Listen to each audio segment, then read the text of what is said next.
welcome to the first episode of Catholics at Home in the year 2022. I'm Mag. Happy New Year from the team. Now, I hope it's not too late to wish you a Happy New Year, okay? But this is the first time I'm seeing you this year, so there should be somewhat of an exception, okay? So happy New Year from all of us at Catholics at Home. Now, I hope the year has been good for you thus far. And as always, we thank you so much for making time for us every Saturday morning to be with us on Catholics at Home podcast. Now, as we kick off the brand new year, it is inevitable for most of us to come up with plans, resolutions of what we hope to achieve in this whole year, right? And today, that's what the show is all about. Okay, but before I bring on our guest for today and jump in on how we're going to do this year, let's bring on our Catholics at Home resident priest, Father Clarence Davidas. Hello, Hi, Meg. Father. Happy New Year. I hope it's not too late. No, it's not. Happy 2022. So many twos in it. I know. How's the first 15 days treated you, Father? Can you believe it's been 15 days already? It's like half a year, half a month gone by. Yeah, I think since the last time we met at the end of December with our Christmas show, which was, over the Christmas period. I heard a lot of nice things, very, very, very nice, uplifting things about our Christmas special, Oh Holy Night special. Really great.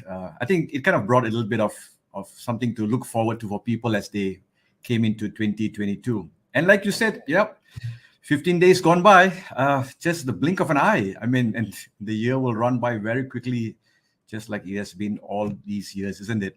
But it's been good. It seems to get faster and faster every year, don't you think, Father? I don't know whether it's getting faster or our lives are getting more hectic, that we have less free time for ourselves. I mean, even for me, like you already know, we have moved parishes. And, getting into a new parish, it's always, both like excitement and anxiety, Some days you wake up with more excitement. Some days you wake up with more anxiety. It's not knowing what's going to happen or what you expected to do.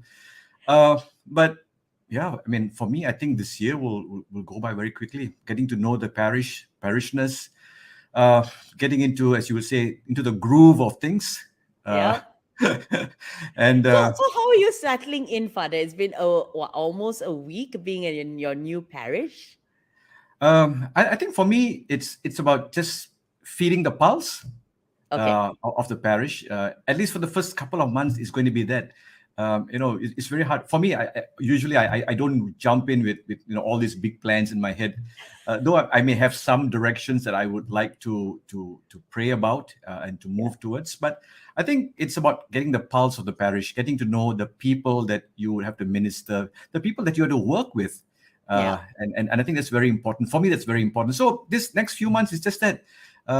With the social distancing in whatever way it's possible, just to meet up with people, listen to them, hear them out. People have a lot of things they have their expectations. So I think one of the challenges is managing people's expectations. When a new priest comes in, Father, they've got a long list of things. Father, you should be doing all these things, Father. I say, oh no, hold on. I said, first few months, let's all let's chill a little bit and let's get to know each other. I need to know them and they need to know me. Let's not forget. Absolutely. They need to know me also. So that's what it's going to be the next couple of months for me. It's going to be an exciting year for you, I'm sure, with all the plans and also all the plans that we have for Catholics at Home as well. So yeah, let's wait and see what the year unfolds. Now, I'd like to welcome you from wherever you may be watching us from, be it from the Archdiocese of KL, the Archdiocese of Malacca, Johor, Singapore, the Archdiocese of Penang, the Archdiocese of Miri, or wherever, okay? Wherever you're watching us, holler at us, let us know, and a special warm welcome if you're watching us for the very first time too. Thank you so much for making this our, putting it aside, especially for us. We really, really are very grateful. So now, earlier I asked, right? Earlier I mentioned we make New Year resolutions. We make New Year plans. Father, do you make resolutions too every year? No, Meg, I've come to a point in my life, no more New Year resolutions, because the resolutions don't last very long. I know, me too. I've given up on resolutions. I think my resolution is not to make a resolution. you know. That sounds like a So plan. yeah. So, So if you've made a resolution, if you made plans for this year, tell us in the comments section below. And while you do that, I think, Father, it's about time we kick off the topic for today. What do you think? yeah. Yes? Yeah. All Yes. right. So, this morning's topic is New Year, New You, planning for the new year. And it brings me great pleasure to bring on our guest for today. He's been a corporate trainer for more than 20 years. He has a heart of gold and is always looking out to help those around him. He's pleasant, he's influential, and he truly does speak from his heart. I'm honored to call him my friend, and he truly does inspire me. Let's welcome the CEO of the Jungle People, John Kum. Hello, John. How are you? I'm good. Good to see you again, Meg. Good morning. Happy New Year, everybody. Happy Hi, New John. Year. Welcome to Catholics at Home. Thank you so much for putting aside some time for us this morning. Thank you for the invitation. So, John, I asked Father if he's made resolutions. Well, both of us have given up on resolutions. What about you? Do you make resolutions, John Kum?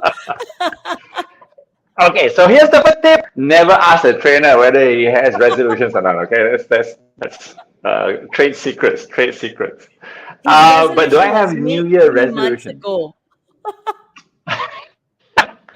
I tend to go with well, I heard Father Clarence just now say, New Year resolutions don't stay very long. So from a personal perspective, I actually don't have that many New Year resolutions. Okay. From a business perspective, however, it's done every year. It's done every year. Yeah. Okay. All right. So, So as it a really depends on businessman, you're asking me as what? okay, so now I'm going to ask you as a corporate trainer and as a businessman, what is your usual to-do list when you kick off the new year? I mean, clearly you said, as personally, you don't have a New Year's resolution, but how do you plan out for the year? What's your customary practice like? Okay, so I'm gonna take some of my words back and say, now on hindsight, now that I think of it, I probably do have some resolutions. I don't have a lot of plans, but I probably do have some resolutions as an individual. And maybe later on we can drill into the difference between a resolution and a plan, right?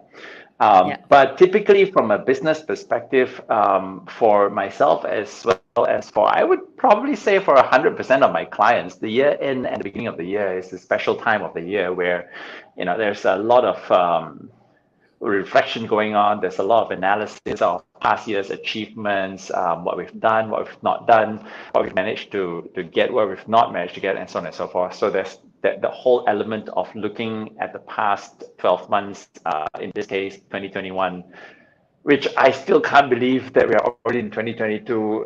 I'm still grappling with the fact that, what? MCO? You're getting older. What happened? And yes, thank you very much, Meg. Every time I meet Meg once a year, she reminds me that I'm getting older. What's We this all lah? are, John. Don't worry. We all are. I know. Not a bad thing, I suppose. From the day you are born, you're getting older every day. Yeah. I know, right? I think the more important question is, are we getting wiser as we're getting older? I think that's the more important question. Absolutely. Because one is not something that you can avoid, but the other one is not something guaranteed either, isn't it? Yep. So That's yeah, true. from I mean, there's a lot of reflection going on, and especially this year and last year. So this year was a very unique time, obviously, for most businesses because things have not been going according to plan. Things have changed, the landscape has changed, and therefore the planning phase is now more critical than ever. So short answer to your question would be there is a whole lot of planning. And in fact, in the beginning of the year, there's probably that whole emphasis on, for some organizations, execution already. Ideally, you should have your plans largely in place. And now is the time when you get into gear and you start to execute some of those plans as a business. But realistically, for most businesses now, it's still part of the planning phase. Okay. All right. So now that you've told us that and you've gotten us slowly into it, is there, is there a right and wrong way to plan for the new year? Okay, so and this is all just based on personal perspectives and personal learnings over the years that I've been doing training and that I've been working with corporate leaders and people that are deemed successful, I suppose, fairly senior people in the market, right? And generally, I feel that there are two kinds of mentality that people go into when we talk about planning for the new year. And New Year resolutions being the most common thing that people always talk about at the end of the year. What's the New Year resolution? Issue with the New Year resolution is it seldom goes beyond 3 months. the first month. Well, like 3 months if you're pretty. 3 months, very good already. 3 months is pretty good. Yeah. 3 months is pretty good. And typically every year, the number one New Year resolution globally Lose weight. Yeah, there you go. or resolusi yang sewaktu dengannya, right? Where lose weight, be more healthy, go to the gym more, get fitter. Those kind of resolutions, they tend to be number one pretty much every year. And for Malaysia, I think it lasts from until Chinese New Year because that's where the food and the cookies and everything comes into place. So it doesn't really last. So a New Year resolution it's not a bad thing. It's not a bad thing. The issue is it's a general, I call it a general intention. Okay. So a New Year resolution versus a plan, a resolution is a general intention. Again, not necessarily a bad thing. It sort of tells us that we want to change the way we live our lives in almost every factor. I want to become fitter. I want to become healthier. And that's a resolution. Not a bad thing. However, why is it that most of us don't have those resolutions last beyond the month? Now, in order to answer that question, we've got to look at the concept of success or the concept of results. How do we get results? And results are a combination of factors from the mind, a combination of factors from your behavior, and a combination of your habits. And they're all interlinked because the way your mind thinks impacts the behaviors that you demonstrate, and the behaviors that you repeat on a regular basis becomes habits. Habits are the ones that gets results. Behaviors don't really get much results. Behaviors, if you're lucky, to get you low-hanging fruits, quick, simple results that are easily sowed, easily reaped, and then you don't get to reap them over again. That's why they call low-hanging fruits. So the idea of results comes when there are habits established. And guess how long it takes to establish new habits? 21 days. Wild guess, man. Come on. 21 days. You're very optimistic. So probably most a year. What is this? A year? Wow. Father very pessimistic. Meg very optimistic. So now we need to hear from you the middle ground, John. So we need the middle and middle ground is exactly what it needs to be, right? It's apparently for some people it's between 60 to 100 days. For some people it could be a little bit longer. So generally I'm going to say about 3 months, 3 to 6 months before you establish it becomes a habit. So for the first 100 days, it essentially means you're trying to do something that you are not used to doing. You're may not have done before. It's not part of your psyche, which means there's enforcement issues, you have disciplinary issues, and you have to force yourself to do it. The good news is after the 100 days, you don't have to force yourself quite so much anymore because it's become embedded in the way you live. It's become routinized in your life. The problem is, as we don't last that 100 days. Now that's where the plan needs to come in. So what is the plan versus a resolution, New Year or otherwise, right? It doesn't have to be during New Year's. It's a nice time to do it, but it doesn't have to happen during New Year's. So the difference between a plan and a resolution. I said resolution is a general intention. A plan is for a focused achievement. Okay. So the difference here is now the zooming in of intention. So I want to get healthier, general intention. Zooming in, my plan is to lose 5 kilos in the next 3 months. That's a zoomed in intention. Is it a plan yet? Not yet. You've got some of it, but you need to have the elements. So one tried and tested methodology that has stood the test of time is the SMART, the SMART goals. I'm sure some of you who are listening in are probably familiar with that, right? So goals have got to be specific, measurable, attainable, relevant, and time-bound. So are your goals specific? Get healthier, not very specific. Are they measurable? Get healthier, not measurable. Lose 5 kilos, measurable. You got me? So specific, measurable. Are they attainable, realistic? Are you building castles in the air, or is it something that is actually doable? So is it attainable? Is it relevant? Is it relevant to you as a person? Is it relevant to your lifestyle? Is it relevant to your career, to what you want to achieve now? And is it time bound? How long a time are you going to take to reach some of these goals that you've set? So if you have all of this into place, then it's starting to become a plan. So the difference between a resolution and a plan, for me, is just the amount of detail that you put into the actions that you intend to take. Resolutions generally don't have a lot of detail. They tend to cover every element of your life. You know, whenever I can, whenever possible, as much as I can, and statements like that generally gives you an idea that it's a resolution. A plan is way more detailed. Okay, so for success, can you have a resolution and have a decent amount of success? Yeah, depends on what your definition of success is. But yes, you can. Some people are naturally more disciplined, and they say, you know what, I'm gonna become fitter. I'm gonna spend more time with my kids. You know, build better relationships, and they actually do it. They do it whenever they can and wherever they can. Some people actually do that.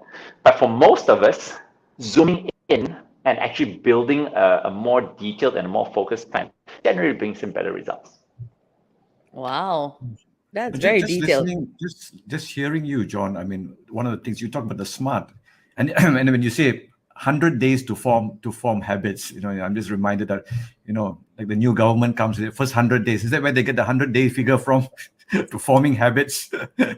Anyway, I mean, this one, we don't want to talk about politics. We're never going to finish it in the next 2 hours. talk about 100 days.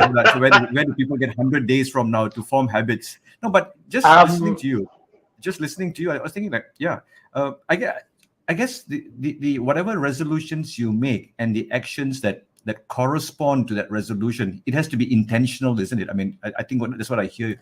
Otherwise, it just becomes like building castles in the air. I mean, you just have this brick idea with no support systems or structures put in place. You know, I remember this. I remember this, you know, growing up. One of the things, you know, every year you make this resolution. Okay, this year I'm going to read the Bible cover to cover. You know, first week, wow, Book of Genesis, semangat only read all. You know, but then you come to the end of the first month, like, you're already passing into Book of Exodus and Deuteronomy. It's getting a bit boring now. The exciting, not you give up, you know, quite easily. Also because, you know, the circumstances or the environment that one finds oneself in doesn't change. Yeah. So you fall back to your bad habits, like you say. I mean, okay, diet. I'm going to lose weight. Hey, within a month, just Christmas. Fruitcake may not have finished also. You're just finishing it. And the tarts. And New Year and Chinese New Year is coming. And then, okay, love letters. Time for love letters now. Okay, never mind. Just you know, just another couple of days. Just one. Just one. So it has to be very intentional, very disciplined to form habits. Absolutely. And it's interesting because listening to Father Clarence, right? I am triggered to share that when most of us share our plans, or when most of us build our plans, we usually build it at the moment of strong motivation. right? Year in, the holidays, there's whole psychological feel about Christmas coming and a new beginning. Yeah, they tend to be very motivated, and they build plans when they are feeling motivated, and therefore the plans are quite high flying, strong intentions. One mistake that I feel that a lot of people make is that they don't plan for the bad times. They fail to plan for the times when they know I'm going to be demotivated. They know I'm going to be tested. They know I'm going to be tempted. They know I'm going to be lazy. I'm going to be tired. And these things are going to come. So if I'm planning for weight loss in the beginning of the year, and I know Chinese New Year is going to come at the end of the month, I better have a plan for that and how I'm going to respond to the environment around me in that particular situation. I get to ease it off and be okay with easing it off, because after that I'm going to zoom right back in, or I'm going to have system and structures in place so that I can intentionally be able to say, no, I'm not going to do this, but I will be able to do this. But my point is, you got to have a plan for those times. So reading the Bible cover to cover, the plan for me has got to cover. What do you do when you know I'm going to get bored? I'm really going to get bored in a couple of weeks. Do you have a plan of what you're going to do during those times? That part of the plan for most people in most things, I think, is missing.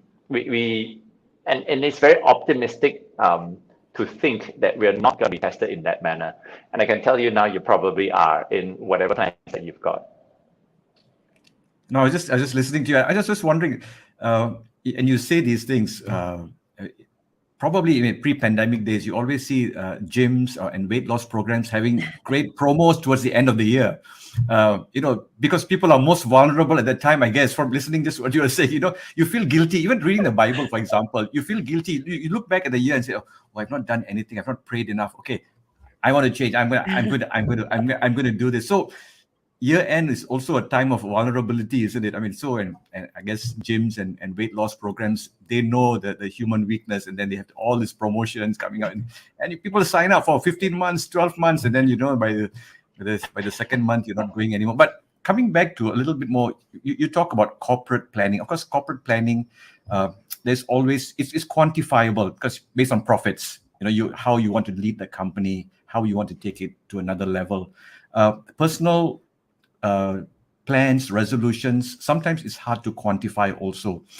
John, you yourself, being a believer in that sense, I just want to kind of ask a question a little bit about, how do we work this out in tandem with our faith? What role does God play in all of this, especially personal goals, personal development? Otherwise, we can be very materialistic driven in a world like this and be caught in a kind of a crazy rat race to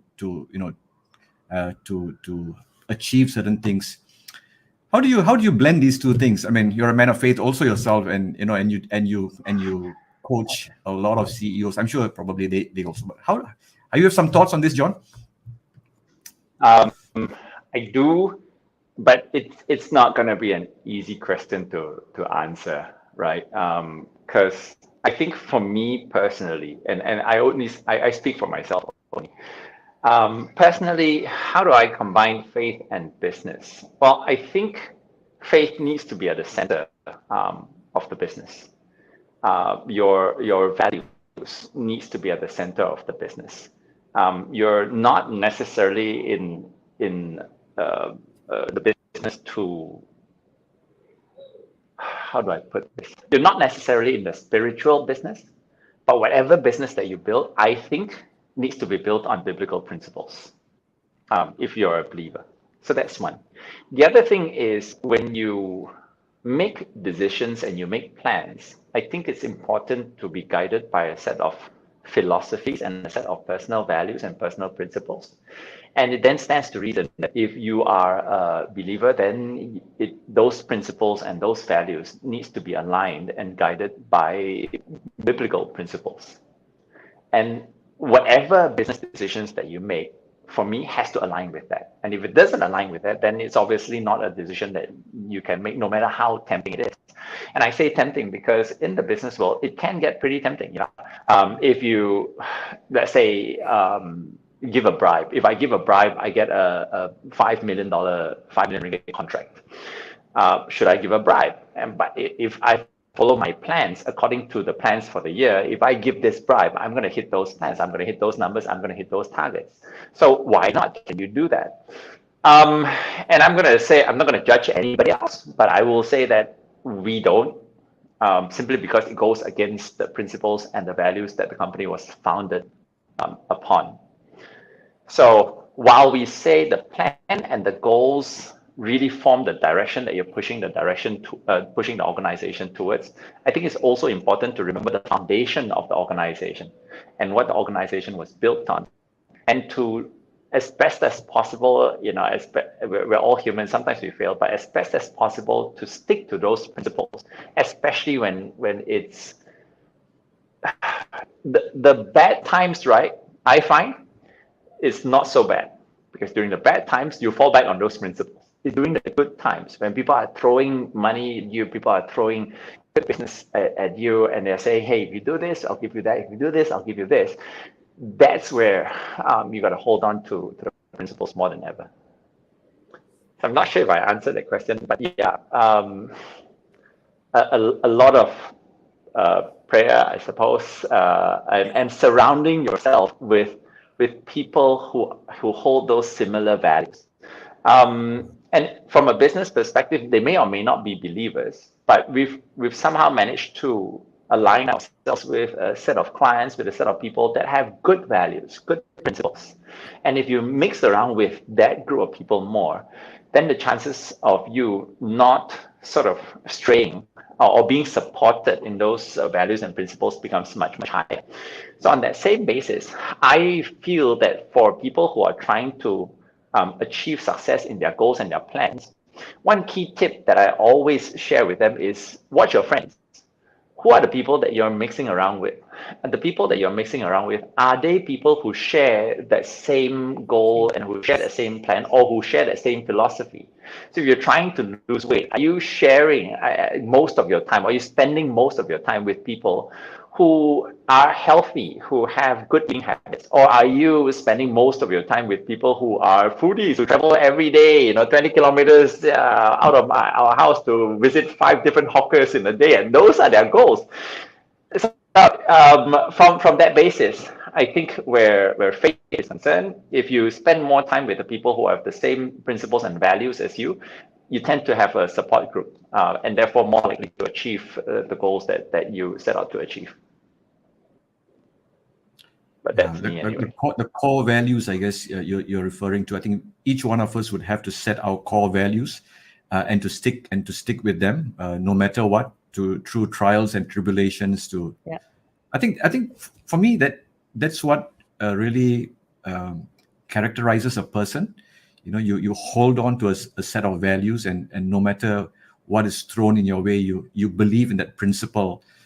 Like you said, I mean, it's very tempting out there. It's very tempting to sway to what the world thinks. I mean, I used to use this dichotomy between what the world thinks and what God wants of us in a kind of a very loose way. I use that kind of dichotomy, but yeah, I really agree with you in that holding on to those core values and to surround yourself with people who share those values. Like you said, I mean, if you are planning to lose weight and you are surrounded by people who are eating out every day, it's not going to work. The temptation. Do not hang around me. Do not hang around me. No offense to anybody, right? It's just you've got to sometimes make the choice of the kind of people that you're mixing with and the kind of goals that you set for yourself. And if the goals that you set for yourself are meaningful, important, and a large priority in your life, and then the people that you're currently mixing around with doesn't support that set of goals, then there is a misalignment, and hard choices have got to be made. So you either rework your choice of goals or you rework your choice of friends. And that's the hard reality. Yeah. And that's a hard decision to make as well. It's not going to be easy at all. Hard. Why do you think smokers find it so difficult to stop smoking? Yep, absolutely. You're right. Smoking is a social activity. They come on, yeah, have a steak, get a steak. And they're like, no, I'm trying to quit. What nonsense are you talking? You know what? Quit, just take the steak and go. Come on, let's go. So that pressure people find it really difficult to stop. I think when it comes to even losing weight, it's the same thing. You know, if you come from a family who likes to eat and they're like, what? You're trying to lose weight? No, eat this. I cooked your favorite dish. What do you mean you don't want to eat? How can you offend me? It's the mothers. I know, right? Why you eat so little? Huh? Why you eat so little? I used to get that from my mom. Why you eat so little? Why you say, Mom, like I'm not exactly small size, you know. Why you eat so little? And you don't like my cooking? You don't like my food? Yeah. You're offending me. So you gotta get these people on your side. You gotta get these people on your side. You gotta, and it's interesting because and I've seen people who are trying to smoke, and then I've seen the smoker friends around them. I've also seen this person hold on to it, and after they hold on long enough, right, the people around them, the smokers, sort of say, "Don't disturb him lah. Don't disturb me anymore. Go." And then they learn, look, I don't have the goal of stopping smoking, but he does. So let's go smoke somewhere else. So if you hold on long enough, people see that you're actually serious in it. The good news is they after a while come around and they either don't mix around with you anymore or they support you in those goals. Either way, not a bad thing. Yeah. So that is the goal. That's the resolution, to change the people around you so that they support you. Yeah, well, I'm listening to Father Clarence, right? And I really like, in terms of principles and values, I sometimes think that maybe your year-end resolution for all of you who are listening, and maybe not so much materialistic, but maybe it's time to take stock of what are your personal principles and personal values in life. Can you write them down? Because those become your line in the sand, right? That's your line that you draw that you will not cross. And if you're not reflecting and not thinking enough of these values and of these principles, then the chances are very likely that you're going to cross them. Even though you deep down didn't intend to, or parents never taught you that way, and so on and so forth. So if you don't write them down, chances are that you may, overstep the boundaries. So instead of New Year resolutions in terms of achievements, how much I want to get this year, the promotions that I'm trying to get, where do I want to go for my holidays, maybe it's time to reflect on, say, what are my values, what are my principles, 2022, what kind of principles do I want to display more of? I think everybody, myself included, need to do a bit more of that. A stock take, so to say. Of the principles in your life.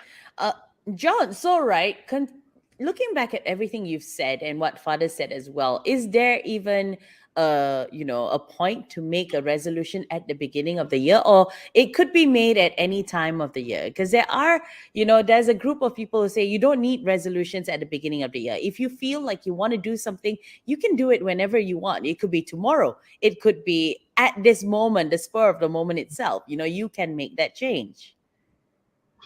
Yeah. What are your thoughts? So I think any time is better than no time. So starting today, if it's the new year and you're moved to start a resolution because it's the new year, go for it. It's the middle of the year and you're moved to it, go for it. And for people who say no point doing a new year resolution, why do you want to do that? You can do it anytime. Hey, if the person wants to start it during the new year, let him start lah. What's your problem? You're not hurt by that. Why can't we extend support for that person instead of pouring cold water and saying, it's a waste of time and so on and so forth, right? There's really no point to it. If the person intends to start, and if in my view, any time is a good time to start, then I'm going to also say that any time is a good time to extend support for anybody who wants to start anything at any point in time. Reason why people choose to do New Year resolutions is because of the environment around us, right? Yeah. It's more supportive of planning and resolutions at the year end and the beginning of the year, because everybody does it. Because from a business perspective, you're on leave, you've achieved your goals or you've not achieved your targets. It's too late to do anything about it right now. Therefore, it's a good time to stop thinking about what you've achieved, what you've done. And because businesses tend to start in financial year in January to December, for most organizations, it's also a good time to say, okay, January, since the company is moving in this way, these are my targets, these are my KPIs. Personally, I also want to be able to think of something, etc., etc. School is starting, you just have the environment where it triggers people to think about new plans, resolutions, and so on. Not a bad thing. But if you say, can I do resolutions at other times? Yeah, go for it, man. Anytime is a good time. All right. Fadil, do you have anything to say? It seems like you're deep in thought. Deep in thought. No, I think we have so many occasions to reflect. It doesn't have to be a new year. It can be a birthday, an anniversary, a new job. I mean, a new assignment for me. Like for me, I think there are so many opportunities. I mean, for us Christians, and then there's the season of Lent that comes afterwards. Like what John says, I think any time is a good time. It doesn't have to. I mean, all the stars don't have to align, and in order for you to make that change. But I like what John says in the sense that there are lots of people out there who are very pessimistic. In the sense that they pour cold water on if you are excited to do something. Sometimes I believe that's what we need. We not the pouring of the cold water, but friends who really support you, even though they may not agree with, maybe they don't want to be on board with you on that plan, but who support you. That's something that I was just thinking with John was saying. Even for a lot of us, the people around us that keeps us going. I've even as a priest, I've had so many occasions when people just come up to you and they say, you've been doing this. Have you done this for this year? And suddenly you kind of, you realize, hey, I've kind of slackened in this area, and then I need to keep going. And it doesn't really matter with this new year. I think this new year hype is, I don't know how it came about, but it's something that everybody talks about, a New Year resolution. It's a new beginning, Father. They take it as another opportunity, a new opportunity to do something, I guess. I suppose so. I mean, when you're in school, it's a new school year. Yeah. You're going into when you were young, it's all excitement. School year, new uniform, new tech. Maybe shoes. It could have stemmed from that, though, Father. I mean, possibly. When you go to school, right, in the new year, you're in a new standard. You're learning new things. So people, I don't know, it could have. It's also the turning of the seasons. Yeah. Right. You've got winter coming to an end. Spring coming in. For us, rainy season, flood. Way to end the year, right? Floods, and now hopefully in January, floods slowly receding, and it's cyclical. Yeah. And because it's cyclical, sort of signifies a new point. Oh, we've lost John. Okay, Father. So since we've lost John, perhaps John's New Year resolution should be to get better internet connection. We should ask him afterwards. He said that it only happens on this particular app, so maybe we'll see what happens. It's very interesting because it kind of like resonates with what even in our own liturgical cycle, the calendar, we start with Advent coming in, and then Christmas, and then we go into, from feasting. I always say that, from feasting in Advent, we go to fasting in Lent. Yeah. And in some ways, not just reducing this whole resolution to about losing weight. I don't know how come you got hijacked in that direction, but, setting goals for oneself. And I like the way John says, achievable goals. Sometimes we need that even in our own faith life. Like I said, when I was young, read the Bible to cover. It never, let me be very honest, it never happened. I would kind of give up very quickly. It only happened much later when I joined the seminary. I have failed many times, Father. But John, would you say that, if you, let's say, you take, if I may use this word, if you take bite-sized steps, small things, before you arrive at the bigger things, is that something that helps you achieve the goals that you set? Because sometimes we want to just take on the whole world and change everything about ourselves, and we end up not changing. I want to lose weight. I want to achieve this. I want to do that. Is it something that we should think about? Just look at something that is more achievable on a short term, gives you some satisfaction, and then you are inspired to go to the next step. What are your thoughts, John? Absolutely. So there are two concepts that are sort of interrelated that I'd like to share, and this was from my experience setting goals for myself and for the team, as well as during the training programs that we design for our clients. Right. So many years ago, I was with a group of ladies, largely ladies, and their CEO and COO had challenged us 6 months ago to say, John, can you bring these guys up the mountain? And he was talking about Gunung Kinabalu. And in the beginning, I was kind of iffy about it because we're talking about ladies who, um, in the first place, they weren't young. Sorry, ladies, if you're listening to this, they weren't young. They weren't exactly in the most physically fit condition. But we had about 6 months, 8 months kind of lead time, and therefore we drilled and we physically pushed them. And I'm not a fitness trainer, and we don't do this all the time. We're more in the corporate boardroom more than anything else. But because this was a leadership program that said, here's the end goal, we took it upon ourselves, and we did a lot of stuff. So long story short, when we reached the mountain, there was a lot of fear and there was a lot of hesitation, a lot of anxiety among the ladies as to, John, I don't know whether we can make it up. John, I don't know. John, do you think I'm going to die? Literally, somebody asked me, John, do you think I'm going to die? I don't want to die. And there was a lot of fear, there's a lot of anxiety because the mountain was a big mountain. If you've never been there, let me tell you, your first view of this giant rock that's covering your whole horizon is a pretty intimidating view. A lot of fear, a lot of anxiety. And they were very focused then on, I don't know if I can get to the top. I don't know if I can get to the top. I don't know if I can get to the top.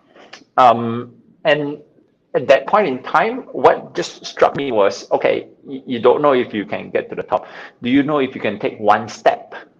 And they said, yeah, of course I can take one step. I can take more than one step. And that became a mantra for us throughout the whole journey. Take a step. So how do you climb a mountain? One step at a time. How do you climb a mountain? One step at a time. You can't climb the whole mountain? Never mind. Can you take one step? Okay, can. Take a step. Take a step. Take a step, take a step, take a step. So breaking down big goals into smaller goals is probably a much wiser thing to do for your own psyche, your own mentality, as well as for the practical implementation of your plans. And when the mind sees that I can take a step, the mind tells the body, I will take a step. Remember, it's mindset, behaviors, habits, goals. So when the mind says, you know what, I can do a step, I can do a couple of steps, and the mind keeps thinking I can do a couple of steps, and then the behavior takes a couple of steps, and this becomes a habit, and that couple of steps continues for a couple of hours. Guess what? At the end of 5, 6, 7 hours, you're at the top of the mountain. So in the corporate world, there are two types of goals, or two types of indicators that we talk about when people start to plan. And I don't want to get technical, but just really quickly, they're called leading indicators and lagging indicators, right? Now, lagging indicators are things like, I want to get fitter and I want to lose 10 kilos. Why are they called lagging? It's called a lagging indicator because this indicator comes, whether you're successful or not, it comes after the plan has been executed, or it comes after the timeline in which the plan was supposed to be executed. So I want to lose 10 kilos in 10 months. In 10 months time, I put myself on the weighing machine and I weigh myself and I say, yes, no, fail, succeed. Did I hit 10 kilos? Did I not hit 10 kilos? And if you hit it, good for you. If you didn't, 10 months already passed, nothing you can do about it. The only thing you can do is to focus in the next couple of months, for example. So they're called lagging indicators. And read the Bible end to end is a lagging indicator. Okay, it's a lagging indicator. This year I want to read the Bible end to end. End of the year I look back and say, didn't do it. Or end of the year I look at it and say, woo, achieved it. But it's lagging because it comes after the duration of the period of execution that we were looking at. What's more important for all of us is to be aware of what we call leading indicators are. Now, leading indicators are the things that you need to do in order for you to get to the lagging indicator. So, and this is in line with what Father Clarence pointed out. Can we break the larger goals into the small goals? And this is me putting Father on the spot and say, if I want to read the Bible end to end, then on a daily basis, I should be reading how many pages? Oh, quite a lot. I mean, quite a few chapters, 5-6 chapters a day. Okay, 5-6 chapters a day. Yeah. Right, 5-6 chapters a day. And your plan then needs to revolve around the 5-6 chapters a day, not the end to end in a year. So if you're in sales, and those of you who are listening, sorry, I'm more used to corporate goals, right? So if you're in sales and you say, I want to get 10 million in sales this year, for example, that's a lagging indicator, 10 million in sales by the end of the year. A leading indicator are the factors. What are the factors that influence that 10 million? Is it the number of people that you meet? Is it the amount of coffees that you have with clients? Is it the number of phone calls that you make? Now, all of these are leading indicators. So when you make your plan around make 20 calls a day, meet 5 people this week, and so on and so forth. And you manage and you focus on those areas. And you don't worry so much about 10 million this year, 10 million this year, because there's nothing much you can do about that until the end of the year. And then you got to take a stock shot and see whether you're actually achieving that or not. So when people overly focus their emotions and their mentality on that lagging mindset, they become very anxious, they become very fixated, but it's not very result driven. Even though they that's what they live and that's what they think, and that's what they are obsessed about. But the world is going to fill your day with lots of stuff and lots of distractions and so on and so forth. And therefore, can you achieve that? Maybe not. But there's a lot of stress involved if your mentality and your psyche is always, obsessing around that. So think instead of managing your daily routines. And then your daily routines must be filled with leading activities that will move you towards those goals.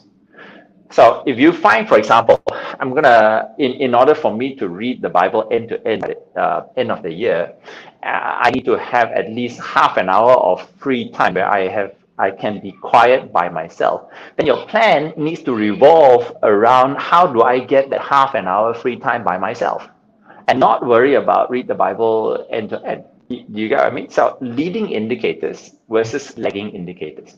Don't get caught up with lagging indicators, because if you're obsessing about that, it becomes a daydream. It becomes something that you're always thinking about, but you're not acting on.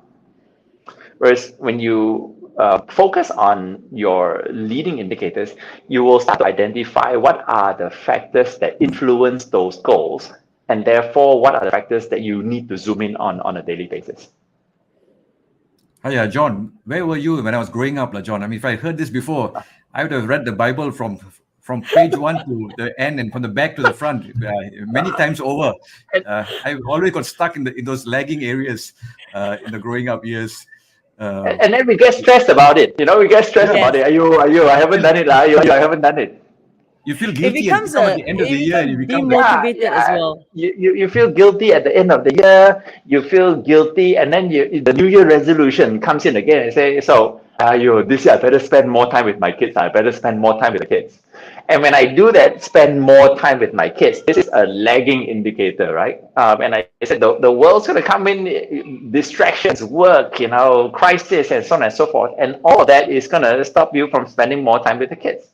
But if you say on a daily basis, I'm going to set aside 20 minutes. I'm going to find a way. How do I set aside 20 minutes from 7 o'clock in the morning? Maybe wake up half an hour earlier and spend the time with my kids. You're going to find that at the end of the year, will you have spent more time with the kids? Absolutely.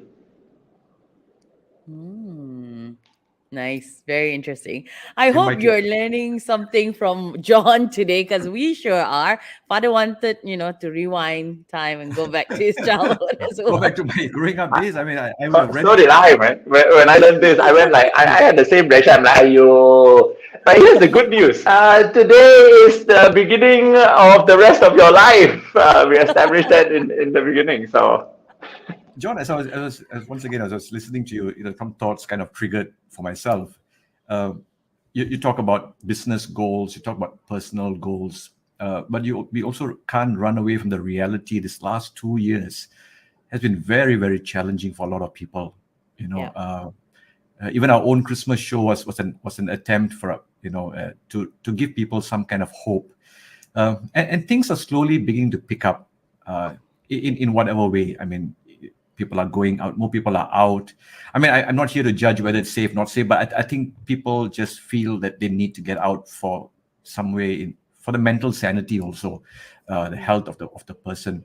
For someone who has been, then we have the floods. Yeah. If it wasn't enough for the pandemic, now you got hit by the floods, and we know friends who are really lost literally everything. Everything.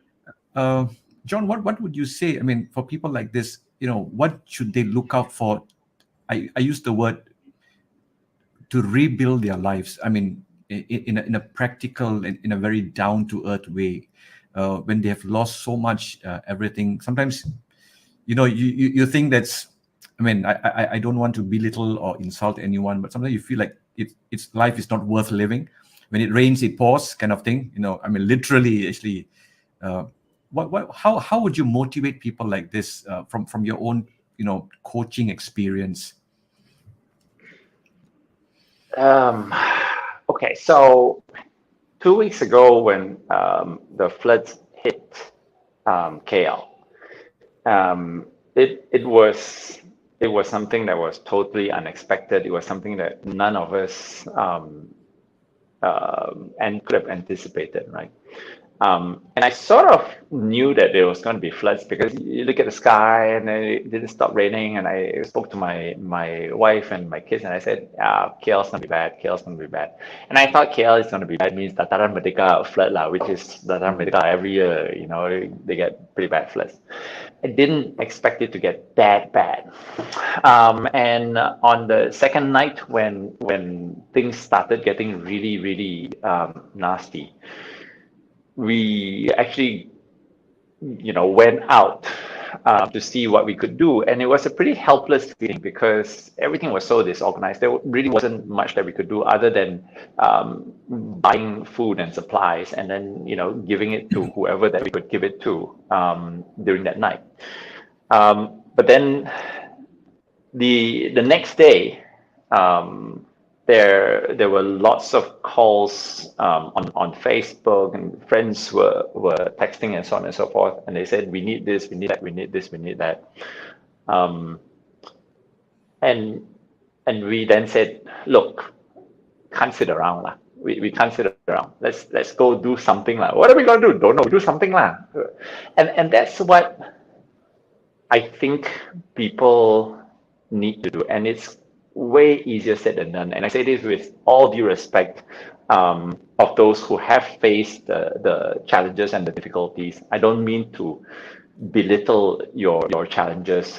And I know that if I was in that situation, it would be really, really rough on me as well, because we ended up on little rafts and we were paddling in to help people who wanted to come out. And we did several trips like that, and I could see the devastation firsthand. And for those of us who are not affected with the flood, you don't understand the amount of damage that has occurred. And we tend to think, so it's simple for me, right? We were paddling and we reached a place where we couldn't pass because the cars were parked all over the road. That's what I thought. And I'm thinking, what? These people parking? Why are they parking everywhere in the middle of the road? And then I realized it wasn't that they parked everywhere in the middle of the road. It was because the flood waters were so strong that they had jammed all the cars and lifted them across the street all the way down and jammed them into a place where they got all stuck together. So that was the force of water that we were talking about. Okay, just to put things into perspective of how bad and how damaging it was. So first point I'm trying to make here is that you can't do everything, but you can do something. And you don't want to sit around waiting for something to happen. You know that whole phrase of in this world, there are different types of people. Some type of people, they wait for things to happen. The other type of people, they Go make on, things get happen. Nothing happened. Yeah. So actually, that's very, very true. That is very, very, you can't do everything, but you got to do something. And something is better than nothing. And this is on both perspectives. If you've been stuck in that circle, your business has been affected, whether it's COVID, 300,000 businesses went down in the last 2 years. Close to 1 million people lost their jobs in the last 2 years. It's not been a good time. And then some of those people gonna flood some more. Aduh. And when you look at the flood, I had a couple who was in the raft, and as we were paddling, making small talk, like, "You doing all right, bro?" And like, "What to do? See my car? I just bought last month." Oh no. Really, and I am thinking, wow, I wouldn't know what to do. But went back, thought about it, and I said, it doesn't matter what you're doing, do something. Because when you're not doing anything, that's when negativity comes in. That's when sometimes a sense of entitlement comes in. Somebody should come and help me. Somebody should do something for me. Somebody, government, etc., etc. I have a sense of entitlement, and I have a sense of hopelessness because it's not me. Somebody should do something for me. So my advice is, you go do something. And it can be anything at all, but do something. And that something will lead to something else, because there will be progress, and that progress will lead to something else. That progress will lead to something else. What is success? Success is a repetitive behavior with little results on a daily basis. And it builds up and builds up and builds up and builds up. And I see the people who are cleaning their homes, and success is a daily habit. You think you can clean a home in one day after that kind of flood? It's going to take months. Let me tell you something. To get it back to where it used to be, it's going to take months. So if you're sitting around and you're hoping that somehow the house is going to clean itself, no. You look around you. So same rule as the mountain, right? How do you climb a mountain? One step at a time. How do you recover from this? One step at a time. Got no more money. Can you clean the house or not? Can. Okay, go clean the house. Because that gives you the mentality that is self-empowering. It tells you, I am doing something. And the mentality of I am doing something and I am able to do something is powerful, right? So that's my perspective. Do something, don't sit, have the discipline of action. So that's one. And a funny story was when I was rafting, and there are some people who want to stay put. Yeah, some people don't want to come out because they got double-story homes. They prefer to stay there. Just give me some food, give me some water, battery. What do you call that? Charger. Yeah. The power banks were one of the most sought after items at that time. And as we were rafting down, I saw this elderly gentleman, and all the cars are underwater, mind you. All the cars are underwater up until maybe the height of the door. Some of maybe the height of the window. They're all underwater. So there was this uncle, and he had a pickup truck. The pickup truck was underwater. Oh. But what he was doing that caught my eye was he was washing the parts that wasn't underwater.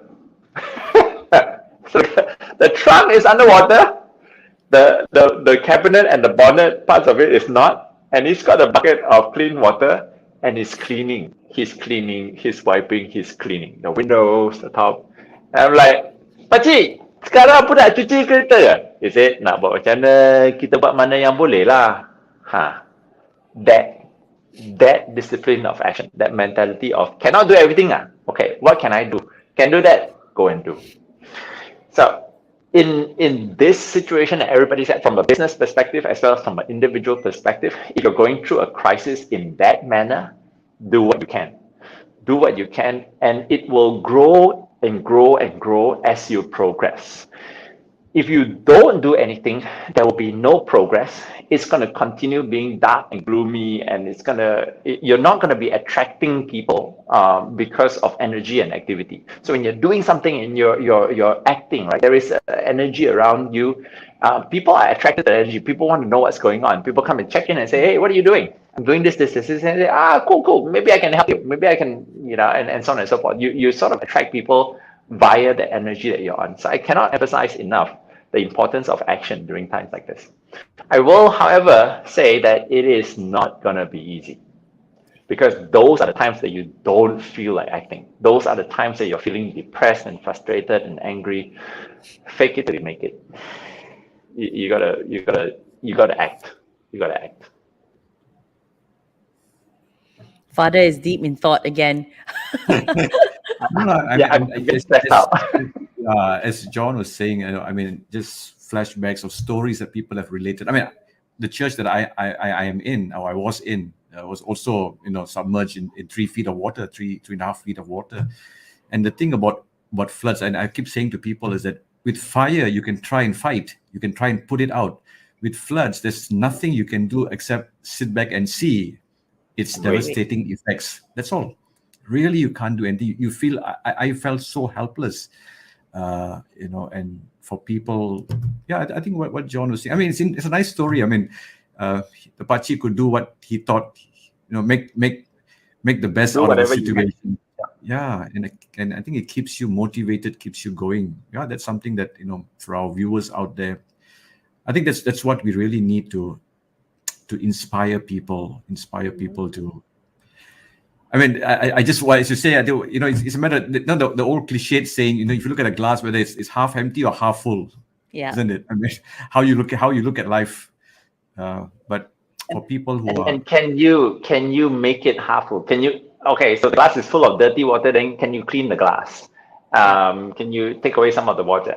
And it was amazing. I have to emphasize, your car, it's such an easy situation to sit back and say, what's the point of cleaning my car? What's the point of cleaning my house? And when we went in there, the flood waters was still 5 feet high, and this was receded. It had receded 4 feet. The place that I went was probably about 9 to 10 feet of flood waters. So by the time we went in, it had already gone down to 5 feet. And who would think of cleaning your car in 5 feet of flood waters? Nobody would. And is it a pointless exercise? Yeah, you could argue that it's a pointless exercise. I'm saying that it gave Pachi something to do. It focused his efforts. It stopped him from self-pity. It stopped him from wallowing in despair. And it told him, I can do something, and therefore I will do something. And that's a powerful mentality to have. Yeah, definitely. Now, Father, I have a question though. We've spoken about what we can do, but in Proverbs 6:9, it says, "The heart of man plans his way, but the Lord establishes his steps." So what role does faith play in planning our lives? There's only so much that we can do, but sometimes what we plan may not come out to what we hope to achieve. Yeah, I think trying some months ago we had this conversation with Father Richard. I don't know if you remember. Doing God's will. How do we know what God wants us to do? Yeah. And sometimes it's trying to be able to discern in a difficult situation. What gives you peace? What gives you joy? And like what John was saying, does it kind of coincide with your core values, your core principles?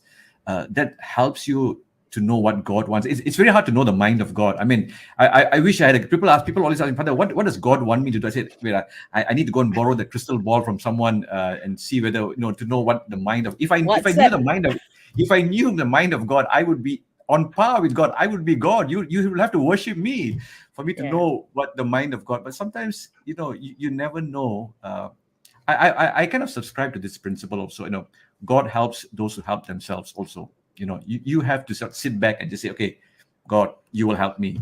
I mean, there's always this story about, you talk about floods, a guy sitting on the rooftop, a boat comes, say, come down, let's go. No, I'm waiting for God to help me. Then a kind of a bigger raft comes. I'm waiting, and finally the flood waters swallow him. I say, God, what happened to you? I sent you 3 people to help you, but you didn't want to go. So sometimes I believe in situations like this, we also need to find a motivation. And I think that note that John was saying, to finding something to do something rather than sit back and wait for people to do things for you, keeps you motivated. Yeah, it is not easy, Meg. I mean, I'm sure stories that I've heard, people have lost loved ones. It's going to take a mountain of effort to beyond Kinabalu to rebuild their lives, and to get back where we were or where we want to be.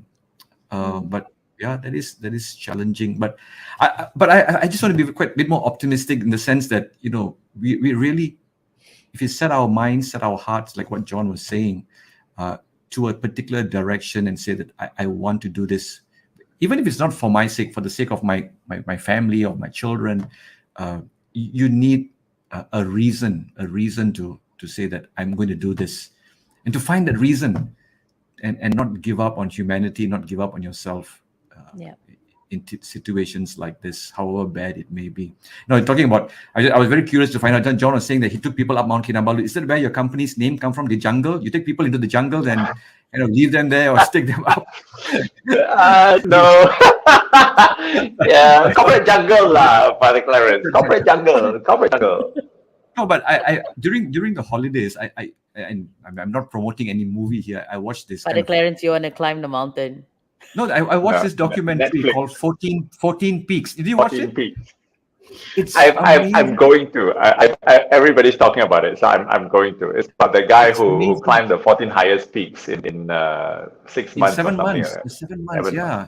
But the determination that he can do it, and I think that's the kind of a moral of the story that I took back, is that when you set your mind to it and you set yourself around people who share the same goals, it is achievable. And that's what he had, a group of people who subscribe to his vision, where all people say, oh, not possible, you can't do it. But the friends around, and that's something that I learned. I mean, I'm not promoting Netflix in any way, but it was a nice kind of a documentary seeing, during the holiday period, I took a few days off just to be motivated by this person's determination. I think that's what we all need for the new year. Yeah, a little hope and determination. And, all right. And okay. As you act, I think the more you act, the more people have opportunities to contribute. And if you're not acting, people don't know what to do. So how did we end up on a raft? Because we went there and we made calls and said, what do you need? Do you need help? Do you need help? And this person says, we need people who know how to paddle. And say, you know what? We can paddle. But we could contribute because he brought a raft there. He went to buy a raft and he did something and he got it there, and he became the catalyst for other people to be able to contribute. Mm-hmm. So in our lives and in our businesses, I think it's the same way. If you're acting, then it allows people to come in and say, hey, when you're doing this, it doesn't give you the kind of results that you want. Why didn't you try this instead? Or it allows somebody to say, if you're doing this, you know what? I've got a friend who knows how to do it this way. Why don't I connect you, and so on and so forth? So people are given opportunities to contribute because you started acting. So whether it's for yourself or whether it's somebody else, the actions that you take, if you take it enough, will have multipliers far beyond what you can do yourself. And I think people don't realize that. Nice. All right. So with that, I think we have come to the end of the show already. But before we let John go, John, what is the most important piece of advice you'd give all our viewers this morning, in terms of getting yourself started on a resolution or a plan, or, to prepare yourself for the year ahead? Most important piece of advice. Wow. There's so many. How do I choose which one is more important? I'm gonna take a step back and go against the tide of everything that we've said, and remind for many of us, New Year resolutions and stock taking is not just, so I spoke about action, right? I also want to talk about reflection and not just action. So when we look at, I'm in the learning industry, and when we talk about learning, a lot of us think about learning as acquisition of knowledge. I go to school, I memorize the whatever I'm supposed to memorize. I answer exam questions. I've retained that knowledge, and therefore I've learned. I've discovered that learning isn't quite knowledge. Knowledge is one element of learning. Acquiring knowledge is the first step towards learning, but the other two steps are the ones that make it truly learning versus just knowledgeable. And the two elements are action and reflection. So we've said, go and act, go and act, go and act, go and act. Now I'm going to say, take time out, be quiet, go reflect.